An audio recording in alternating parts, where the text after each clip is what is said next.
our latest episode of Star Trek Picard throws us straight into the action, following up from last week's reveal of the Watcher being someone Picard is familiar with. This apparent individual takes on the appearance of Laris, Picard's housekeeper, and as of Season 2 and Episode 1, someone he is very close to, it would seem. The great news for some is that we're halfway through the second season of Picard, which means we've reached the episodes that Trek legend Jonathan Frakes is directing. Frakes always brings up the best in actors he works with, especially Sir Patrick Stewart, so you know the episodes ahead of us are going to be good ones. Spoiler warning, this is our main review for Star Trek Picard Season 2, Episode 5. Turn away now if you don't want to be spoiled, you have been warned. Welcome to Trek Central, I'm your host Captain Jack and let's get straight into it. Episode 5 of Star Trek Picard is titled Fly Me to the Moon, a reference to Rene Picard's Europa mission which launches in 3 days time. As previously mentioned, Jonathan Frakes is directing episode 5 and will be directing next week's episode 6 as well. Writer Cindy Apple is taking the reins for this episode as well, or while we team up with somebody else apparently. Before we do dive into the video, as usual if you want to keep up to date on all the latest Star Trek news, lore and more, then make sure to hit that subscribe button to never miss a video from the team here at Trek Central. You can also follow us on social media for daily updates on the Star Trek universe. As always, please know your thoughts in the comment section below, because if you're talking about Star Trek, then we want to hear about it. Okay, engage. This episode gives us a good introduction to the supervisors once again. The last time we saw one of them was Gary 7, as referenced by Kirk's Enterprise, which Picard knows of. I do like how Picard knows so much about the past adventures of the USS Enterprise, which must help in his journeys as we see here. I'm guessing that as a former captain of the Federation flagships, the USS Enterprise D and then the E, you need to know the past legacy of the previous ships and her captains. But maybe not every adventure. I'm liking the writing of Tylan, aka Watcher Laris, and she points out Picard's crew certainly is an interesting one as they're dragging out a dead policeman from La Serena.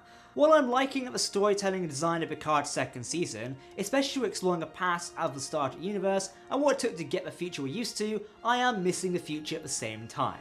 Seriously, I want to be back on board the USS Stargazer, with Captain Rios exploring the unknown and seeing fleets of starship fleets warping around.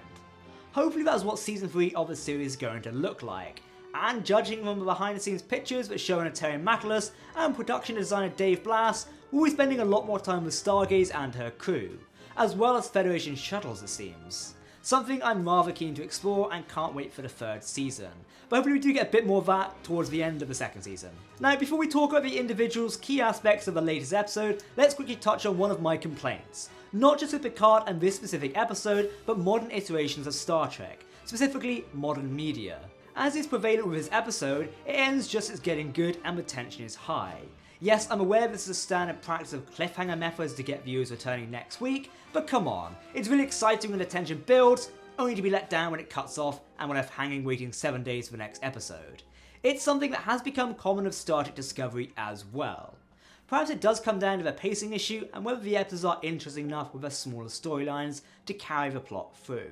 Another reason for this could be that each episode has a director who's then directing the next episode. Essentially 2 episodes have one director, i.e. blocks, so therefore for example, Jonathan Frakes is directing episode 5 and episode 6 at the same time, meaning he likely wants to lead into his next episode. Basically, 2 episodes are like one as in a mini story, that's why there's an important cliffhanger there. I guess that's one way to look at it in a sense. I am hoping that the rest of the second season carries the same anticipation for the next episode, else myself and viewers are going to be left disappointed it would seem. If we're going to have a bit of cliffhanger, we need to pay it off in the next episode. So, not only does episode 5 introduce us to Adam Soong, who was already introduced in the Alt Future featured in episode 2 of the second season, but we've also got Issa Briones back in a new role as Corey Soong, another key individual in the Soong family tree. If you're familiar with the Star Trek universe lore, which let's be honest, we hope you are, you know that another Soong family member, Arik, seen in Star Trek Enterprise, said that the family line was something of an acquired taste. It's well known that before Arik decided to make the change, the Soong family were all about genetic augmentation and messing around with human experimentation.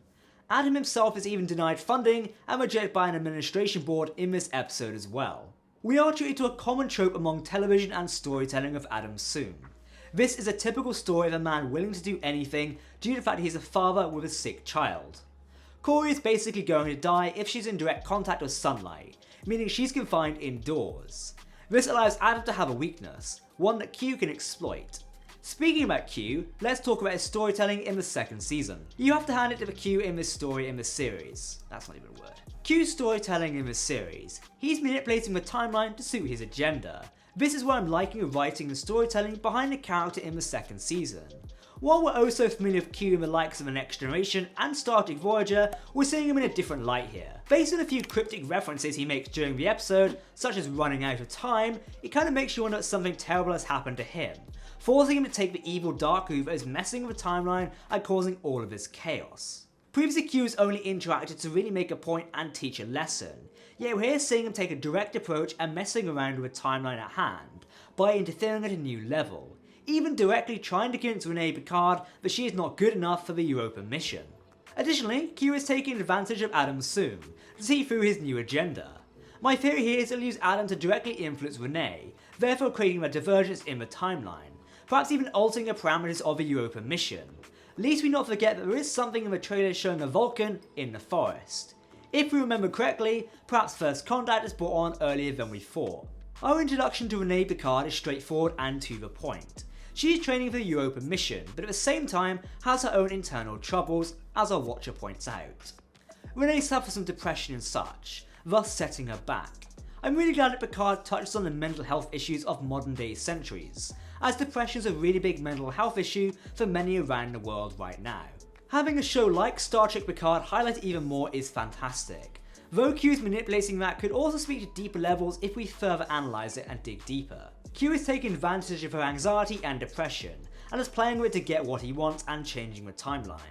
Personally, I'm expecting this to be resolved and Picard and Renee to meet somewhere in the timeline and have a deep emotional chat, with her never realising who he actually was all this time. As revealed in this episode, Renee will, hopefully, discover some sort of organism on Io, the Jovian moon of Europa, and convince her mission commander to bring it back to Earth. Why this organism is so key and important to the timeline so far is unknown, but I'm intrigued to figure it out and learn more about it and where the story goes. This is particularly where Star Trek Picard does super well, engaging viewers like myself with little tidbits of story and information like this wants us to get involved in the story at hand. Finally, the moment I've been wanting and expecting, the Borg Queen deciding to assimilate people once again. As revealed by the Ready Room, she manipulates the local radio signals to call the police to Chateau Picard, thus bringing her new victims to assimilate. One thing I really like of Annie Wersching's version of the Borg Queen, like others, is she is very creepy. Her voice calling out to sleeping Jurati is very odd and cold, along with the continued manipulation of Dr. Jurati as well, telling her that though all the timelines, she is alone, baiting into her joining the collective. I'm also going to say that I'm not surprised that Borg Queen decided to somewhat assimilate Jurati and pass what appears to be her consciousness or collective mind into Jurati herself.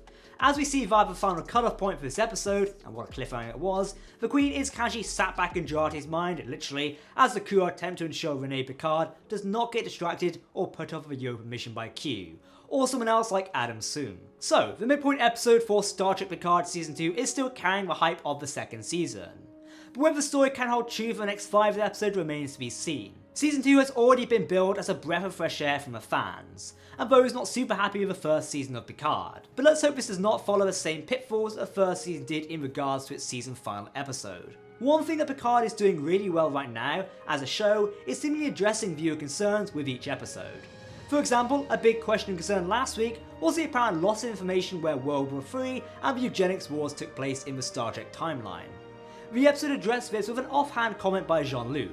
It's simple, but during this time period, alliances were so fragile and things were very hostile that bits of information were lost there and here.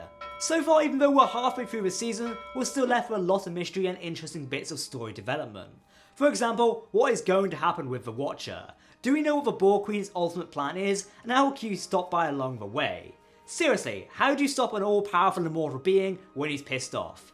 Anyone know? Clearly Picard and McCrew are going to need a hand later down the line. So, what do you think of the latest episode of Star Trek Picard? Let us know your thoughts in the comments section below, as we're always interested in you talking Star Trek. If you want to keep up to date on all the latest Star Trek news, lore and more, then make sure to hit that subscribe button to never miss a video from the team here at Trek Central. You can also follow us on social media, such as our Twitter where we're very close to 10k followers, or join our community Discord server. Check back on our website, Trek Central on Monday, for the latest previews on episode 6 of Picard Season 2. For now, I've been Captain Jack, thanks for watching, and we'll see you next time. Live long and prosper, my friends. Goodbye.